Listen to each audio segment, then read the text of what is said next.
back in the beta for Battlefield 2042, I could play this game every single day with no hesitation. I didn't want to hop off. I didn't get annoyed. And despite all the horrifying bugs and glitches, I mean, let's be honest here, the Battlefield 2042 beta is probably one of the worst betas I've ever played when it comes to performance, bugs and glitches, not the performance of the game, getting frames and, stuttering and hit detection and stuff like, no, like, just the overall bugs and glitches of the game were horrifying. They were really, really, really, really bad. But down to the core gunplay, I just got addicted. I got into one of those zones where I think every gamer can at least say they've been in this zone once, where you always say, okay, I'm hopping off. And then you play another one. And it's like, okay, I just said I'm hopping off last game and I cheated myself, so I'm going to hop off this time. And then you play another one. Everybody has at least entered that cycle once in their lifetime if you're a hardcore gamer. And that's what the Battlefield 2042 beta gave to me. Then came the official launch of Battlefield 2042. I have not been able to play this game once without getting irritated, pissed off, or just wanting to quit or chuck my PC out the window in the first 10 minutes of gameplay. And that's coming from someone who put in insane hours. I mean, like almost 20 hours, maybe 24 hours, almost a full day's worth of time throughout that whole beta. That's how much time I put into that game. I loved it. And I went from that to barely even being able to last 10 minutes in the base version. It got much worse than what the beta had. The beta, like I said, it was bugs and glitches. It's fine and all, but the gunplay was still there, and I enjoyed that. That's what really kept me playing the game and got me into that addictive cycle.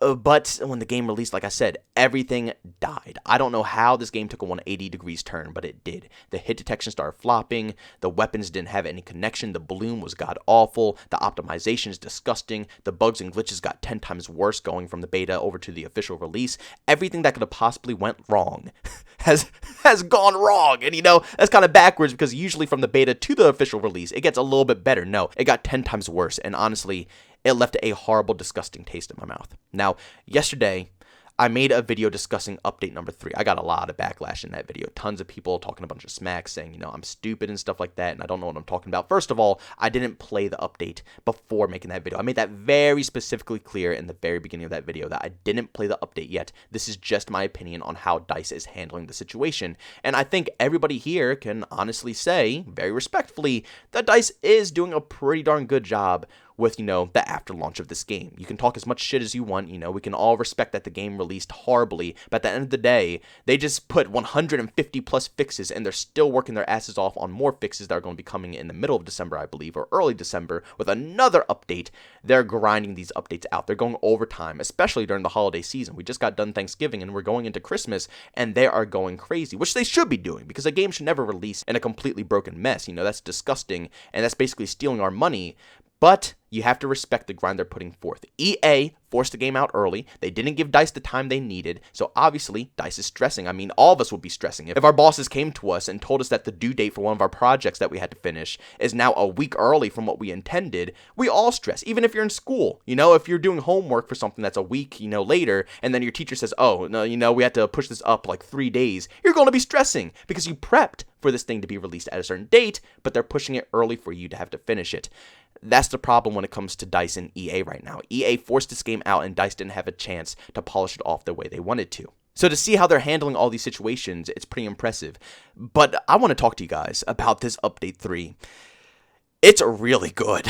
It's really good. I know, once again, I'm going to get tons of hate for this, but I'm not going to lie. I'm going to tell it how it is. If it's a good update, it's a good update. If you want to continuously hate this game because you just want to hop on the hate train for Battlefield 2042, then by all means. But I want to see this game succeed. And obviously, when bad things happen, I'm going to talk as much crap as I want to anybody, whoever made these problems happen. EA, DICE, it doesn't matter who you are. I'm going to talk crap about it. But when you do something good, you best believe you're going to get the best praise from me possible.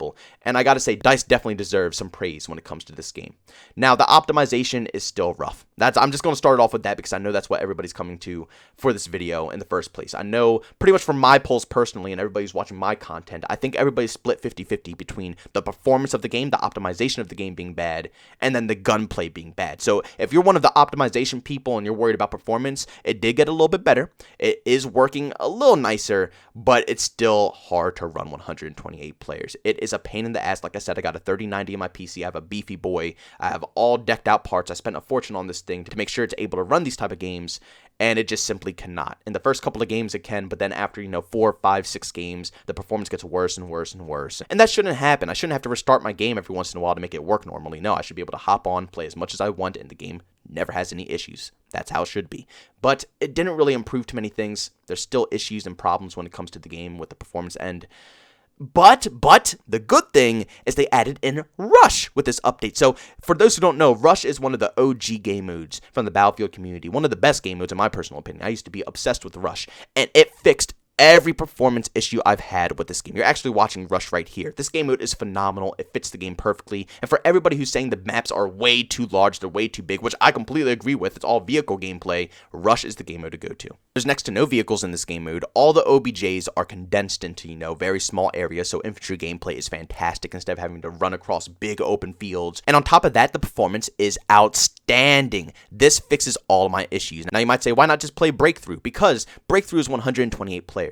And in this game, for some strange, stupid reason, they don't allow us to play with last-gen players or play on their version of the game where it's 64 players capped, so we're forced to play 128 players, which doesn't perform well. It performs like absolute dog crap. Now, before, we didn't have any other options. You can go into Portal and maybe play a TDM game or something of that sort, or play like Bad Company 2 or 1942, anything else, but when it came to playing all-out warfare, you were screwed. There's only two game modes, Conquest and Breakthrough, and both of them ran like absolute dog crap because nobody's PC can run this game with 128 players.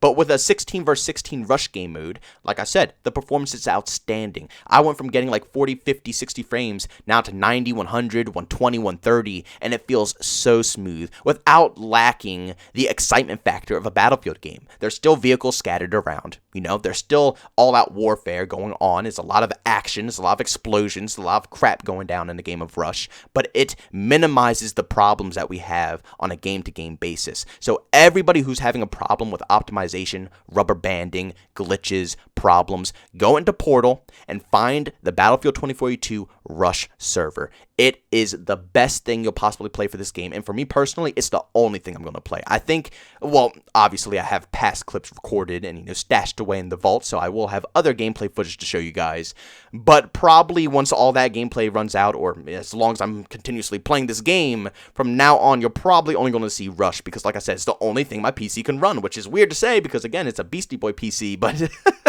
it's the only thing that works properly. So like I just said, if you're having problems with optimization, go to Rush. It resolves every problem you could possibly have with this game. But that's not even what I'm most excited about when it comes to this game. Forget the optimization right now. What really pissed me off is the gunplay. I could work past a lot of problems in a game, but if my bullets are not going to register, if my bullets do not go to the target, I have an issue with your game, especially if it's specifically a shooting game, where you're supposed to shoot people. So what they did in this update is they improved the bloom, basically reducing it while you're moving and ADSing, firing and stuff like that, and they also went ahead and touched up the hit reg. Now, this is not the only update that's happening for the hit registration. They're going to be working on that a little bit more in the next update, but from what they did in just this update right here, this will hold me over until we get the next set of changes for the hit reg, because seriously, it feels phenomenal now. I went ahead and used all the weapons once again, and before in their the update 2, where they messed around with the hit reg and that, a decent amount of the weapons became playable, but they all were not there yet. It still felt really, really, really delayed, wonky, bullets not going to the target, and also the guns just felt like absolute crap. SMGs still reigned supreme. Now, all the ARs feel really good. I can use the M5 rifle again, the AK, the burst rifle, the SCAR, all of them are phenomenal, and I use them more than SMGs now. The LMGs are fantastic again, even though I feel like there is still a lot of bloom on these weapons, but again, there's still going to be another hit reg update that's coming out. All the DMRs, fantastic, they feel really good. I'm happy, man. I'm happy. This is all I wanted out of this game, was for my bullets to connect. Now, when you go to 128 players, because I know a lot of people are going to say, well, it's not working for me. The hit reg isn't working correctly. Like I said, you have to go to Rush. You have to trust me on this one. I know nobody's going to want to do it, and everybody's going to, say they want to go to 128 players, but you're not going to enjoy it there. The performance on 128 player Conquest and Breakthrough is horrible, and the performance will interfere with the gunplay as well. Yes, the bullets work fine when you're in all-out warfare. They still are phenomenal. If you want to go play it, then go play it. You'll see that the hit reg is 10 times better. but it's not going to resolve your rubber banding, it's not going to resolve your glitches, and it's not going to resolve any of the stutters or anything that's going to interfere with your gunplay while you're trying to connect bullets, you know? Yeah, your gun might land shots, but if you're going to rubber band 50 times backwards, it's going to make sure that your tracking is next to impossible to complete. But I'm telling you, if you go over to this rush game mode, you could truly see the potential of what this game has. You'll see what the gunplay is all about while the servers are working normally. Now, I know a lot of people are still going to have this question: is this game worth buying now? No. No, no, no, no, no, no, no. You see, I'm just happy because I spent money on this game already, okay? I'm tired of playing broken crap that I paid for. You know what I'm saying here? As a content creator, whatever, but also as a hardcore gaming fan who just enjoys purchasing games because I love playing them, it hurts. You know, it hurts. If you are a casual player and you just want something to play on your free time after work or after school or something like that, this is not the game. It's not going to perform correctly for you, sadly. Now, even though I'm saying Rush is that good and, you know, it makes the game playable, that's one game mode. That's a singular game mode out of the whole game. Like I said, 128 players, which is supposed to be the highlight of this game, is just untouchable, and it's just way too large. I'm going to actually make another commentary about the maps of this game and just how it's just strictly designed around vehicles and stuff like that. Just the whole overlay of what this game is about in all-out warfare.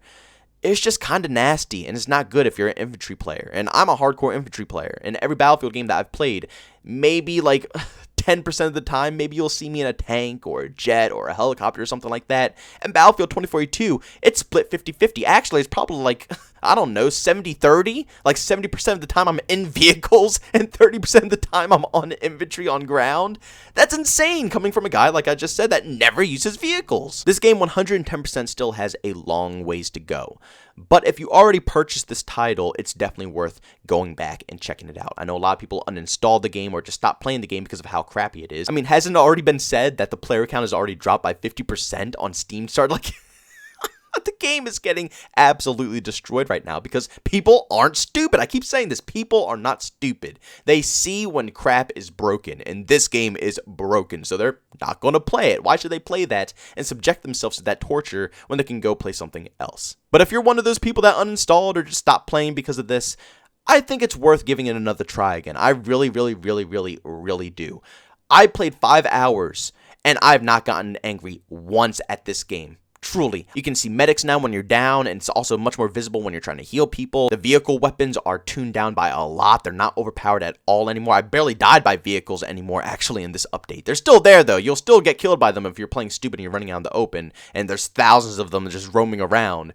But on the occasion, if you play it correctly, or if you're trying to escape, yeah, you can still get out of the situation. They just don't do that much damage. There is, sadly, still the glitch where you stutter around when you get shot by explosives, which will get you killed a lot still. But again, like I said, the explosives aren't that strong anymore. You can work around it. The healing glitch where if just a tiny, tiny, tiny part of your body is in a wall or a desk or something stupid, you can't be picked back up, you're screwed. That's been fixed.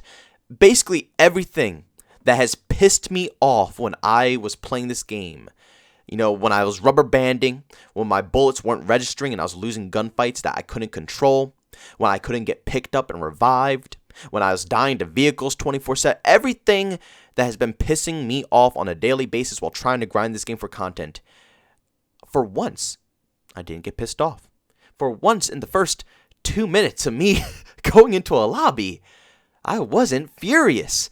I truly can't believe that I went 5 hours without getting pissed off while playing Battlefield 2042.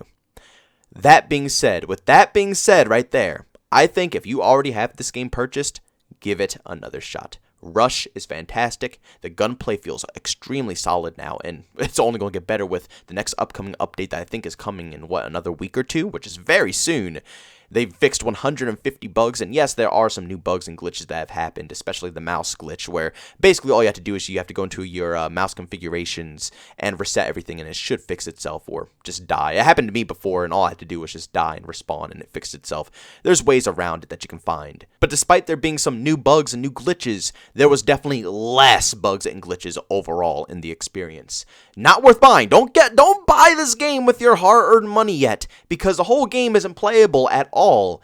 But I'm just saying, for those who have already purchased it, if you go into a rush and you just play that, or maybe dabble in Conquest or something like that every once in a while, don't grind too long, because the longer you play, the worse your performance. Maybe you'll enjoy it, but I think if you just go into rush, you'll have a great time playing Battlefield 2042. Also, it's just so much easier to control a win as well if you have a full squad compared to, 128 players. Obviously, it's Battlefield. It was never dependent on your team winning off of one squad alone. It could be done, but it was never solely dependent on that, unless you're in a rush. 16 versus 16, there's only 16 enemies. Yeah, a full 4-man squad could easily flank a spawn, and as you see here, you just plant an attack beacon down, and you can just consistently keep spawning in the same area over and over again. It's hilarious, and the best part about it is that nobody even knows what they are. I guess it's too early in the game cycle for people to understand what attack beacon looks like, so nobody destroys them. They literally walk past them and they don't touch anything. You can spawn right back and instantly shoot like 5 of them in the back, because there's no delay on spawning if enemies are near. No, an enemy could be standing right on it and you can spawn right behind him. It's hilarious. Definitely give that strategy a try. But guys, thanks so much for checking out this video. I hope you enjoyed it. If you did, make sure you leave like buttons. I hate it. Leave a dislike. Also, if you're brand new, enjoy the content, don't forget to subscribe and hit that notification button. Also, want to chat with me, there's 2 ways to do so: for Twitter and Discord. Both those links are down in the description. And also, want to catch me live stream some video games, which I won't be live streaming today on Friday, but I will be back to streaming on Saturday. If you guys want to catch me live stream Battlefield 2042 update once again, go over to my Twitch channel. Link to that is in the description as well. But guys, thanks so much for tuning in. See you on the next one. Peace out.